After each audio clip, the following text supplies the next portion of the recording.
quiero compartir 5 pasos para seleccionar y para determinar iniciativas de reducción de costos. Bueno, el primer paso es que podamos evaluar la situación particular que atraviesa nuestra organización. Y es evaluar cuál es el impacto en la industria que estoy teniendo y cuál es la situación financiera que estoy atravesando como compañía. Esto nos presenta 4 cuadrantes en los cuales nos podemos ubicar. Básicamente lo que vemos acá es que si yo me encuentro en un cuadrante donde el impacto en mi industria es bajo y estoy atravesando una situación financiera débil, es lo que le llamamos que las estrategias tienen que estar apuntadas a recaudar fondos. Entonces tengo que pensar en cuestiones como si estoy posicionado sobre muchos activos, hacer estrategias para revender o subarrendar activos, para cortar servicios en exceso, para renegociar plazos de pago con proveedores, para eliminar, por ejemplo, penalizaciones por salida anticipada. Si estoy en un cuadrante donde el impacto en la industria es bajo o está siendo bajo y estoy en una posición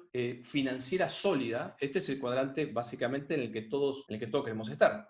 Esta crisis nos pegó muy poco y encima estoy muy bien financieramente. Entonces uno diría, no me voy a concentrar en ahorros si tengo una posición financiera buena y no estoy siendo tan afectado. Bueno, lo que nosotros decimos es que aún así tengo que trabajar en el concepto de invertir y capitalizar. Acá lo que puedo hacer es aprovechar esta situación para adquirir y negociar oportunidades de adquisición de corto plazo con costos bajos, para obtener concesiones en proyectos, para hacer reducciones discrecionales de gastos. Imaginemos que hay proyectos que el caso de negocio no daba, con una reducción de la demanda de proyectos, hoy estoy en condiciones de negociar contrataciones con proveedores que me permitan hacer que los casos de negocio anteriores que no daban, hoy empiecen a dar. Si estoy en una situación donde el impacto es alto, pero empecé esta crisis, empecé esta tormenta sólido financieramente, con liquidez financiera, bueno, lo que tengo que hacer es conducir esta tormenta. Conducir esta tormenta, en este caso estamos hablando de los líderes de TI. Para conducir esta tormenta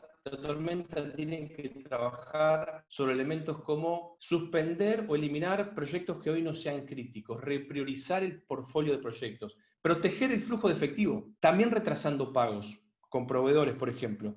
Buscar oportunidades de renegociar contratos. Y si estoy en el último cuadrante, estoy justamente en el cuadrante donde nadie quiere estar, son las industrias que han sido más afectadas y que encima ya venían con un nivel de afectación y de solidez financiera reducida o complicada. Y acá, para sobrevivir, no nos queda otra que talar y quemar. Acá tengo que ser muy agresivo en el enfoque, tengo que ser muy agresivo en la negociación de los contratos, en el retraso de los pagos, en todo tipo de estrategias que me permitan trabajar sobre los costos. El siguiente paso. Bueno, voy a recopilar todos los datos disponibles que tengo para trabajar sobre los costos. Los gastos históricos del presupuesto anterior, del año anterior, los gastos hasta la fecha, la información presupuestaria para el ejercicio fiscal, los gastos de operativos y de capital, todos los costos que tengo que enfrentar del presupuesto de aquí en adelante y todos los costos hundidos que ya tengo. Nosotros recomendamos acá en esto también trabajar sobre todo lo que son contratos con proveedores, trabajar en un inventario, en un repositorio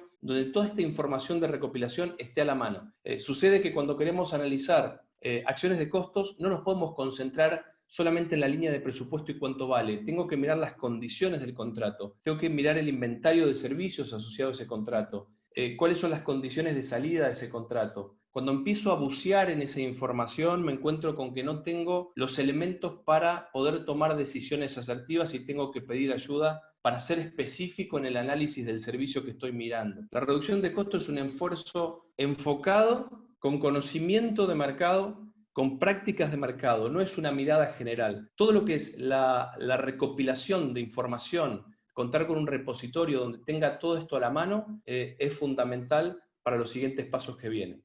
Una vez que tengo identificada la industria en la que estoy y el horizonte de mediano y largo plazo de afectación a mi industria, hago un trabajo de clasificar y priorizar oportunidades. Acá mostramos una forma de clasificar estos. Básicamente esta forma lo que hace es un primer corte para cada uno de los gastos. Empiezo a mirar si los gastos son requeridos, si efectivamente son necesarios para el funcionamiento continuo de la organización o no lo son. Estoy pensando en otros elementos que no puedo prescindir, como todo lo asociado al e-commerce en este momento, todo lo asociado al trabajo en home office en este momento. La segunda clasificación, aquellos gastos que son prescindibles, aquellos que puedo cortar, que puedo suspender temporalmente o definitivamente sin una afectación directa en mi operación. Ejemplo. Estoy dando ejemplos que no necesariamente pueden aplicar a su industria, a su empresa o no. Tengo un tarificador de telefonía fija. Bueno, en este momento, con la reducción del valor de las tarifas de la telefonía, no parece ser un elemento de importancia estratégica y que tenga que pagar para tenerlo. Es algo de lo que puedo prescindir y es algo que lo puedo transformar en otro servicio a futuro que me dé más valor. Guardaré los logs de los registros por auditoría, pero puedo prescindir de ese gasto. Otra clasificación son aquellos gastos que son a demanda o que los puedo variabilizar y hacerlos pasar en gastos a demanda. Aquellos en los que puedo reducir radicalmente el costo fijo. Por ejemplo, los servicios de impresión administrada, donde normalmente se paga por uso o se paga un fijo más un costo por uso. Servicios, por ejemplo, tengo servicios asociados al costo por usuario, los transformo, como los usuarios no se han movido, lo transformo en un costo por uso, en un costo por demanda, en un costo por ticket, si es que tengo una bajada de demanda de esos servicios. Y el cuarto grupo de esos gastos son aquellos servicios, aquellos costos que los puedo percibir, los puedo adquirir más adelante, que si no miro el presupuesto, en un momento se me vienen encima esos gastos y tengo que voy a tener que erogarlos. Ejemplos de esos gastos, bueno, refresh de hardware, personal asociado a demanda, todo ese tipo de gastos son los que podría trabajar en prescindirlos. Esta le muestro rápidamente, esta es otra forma, donde identifico aquellos gastos, el valor al negocio que le están dando y la complejidad que tienen para desarmarlos. Cuarto punto, entonces, tenemos claro la organización y la afectación que estoy teniendo en mi industria. Ya recolecté la información, tengo toda la información a la mano. Ahora la analicé, la entendí, la organicé, empecé a estructurar los gastos. Puedo contar con toda la información y sé qué tan estratégico o no, qué tan prescindible o no, qué tan reprogramable es el gasto que estoy enfrentando. Empiezo a trabajar en una organización para ejecutar esas iniciativas de un plano reactivo, aquellas cosas que puedo cortar aquí y ahora, en un plano proactivo le llamamos, ponemos un horizonte de 3 a 9 meses, y un horizonte, como les decía, de mediano plazo extendido, que le llamamos estratégico. Son aquellas cuestiones que me van a ayudar desde el punto de vista de hacer perdurable los recortes y hacerlos sostenibles en el tiempo. En esto nosotros podemos también identificar y debemos identificar aquellos gastos que van a ser lo que se conoce como hard savings, ahorros concretos. Ejemplo, negocio, el valor de una licencia. Negocio, el valor de un enlace. Negocio, el valor de un abono fijo de un servicio. Cancelo un servicio que hoy no tiene uso.